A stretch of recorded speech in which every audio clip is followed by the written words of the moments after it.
Multi திறமை மனிதர்களை எப்படி கண்டறிவீர்கள்? மல்டி திறமை மனிதர்களை எப்படி கண்டறிவீர்கள்? இவங்க பார்த்தீங்கன்னா வெளியே அதிகமாக சுற்றவே மாட்டாங்க. லீவு நாளில் 2 நாள் 3 நாள் லீவில் வெளியவே சுற்ற மாட்டாங்க. எங்கே இருப்பாங்க? வீட்டுக்கு தான் இருப்பாங்க. வீட்டுக்குள்ளேயே இருப்பாங்களா? ஒரு காம்பவுண்ட் லைன் வீடு இருந்தால் லைன் வீட்டுக்குள்ளேயே தான் இருப்பாங்க. குழந்தை கூட்ட விளையாடுனா விளையாடுவாங்க, குழந்தை பக்கத்தில் இருந்தால். இல்லைன்னா வீட்டுக்குள்ளேயே இருப்பாங்க.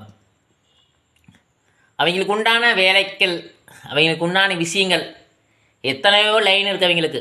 ஏதோ ஒன்று திங்கிங்கு, எழுதுறதோ யோசிக்கிறதோ ஏதோ ஒன்று உள்ளுக்குள்ளேயே இருந்துக்குவாங்க. அவங்களேக்குள்ளே அவங்கள தேடிகிட்டே இருப்பாங்க. தேடி தேடி புதுசு புதுசாக ஏதோ ஒன்று பண்ணுறதாகட்டும், ஏதோ ஒன்று செய்கிறதாகட்டும் அப்படியே இருக்குது. காம்பவுண்ட் விட்டே வெளியே போக மாட்டாங்க. சிலரால் கண்டுபிடிச்சிக்குங்க. ஏன்னா அவங்களோட பர்சனல் பார்த்திங்கன்னா பயங்கர திறமையாக இருக்குது. தெரியாமல் தான் தெரிஞ்சுக்குங்க. உண்மையான விஷயம் பிடிச்சிருந்தால் லைக் பண்ணுங்கள், ஷேர் பண்ணுங்கள், சப்ஸ்கிரைப் பண்ணுங்கள்.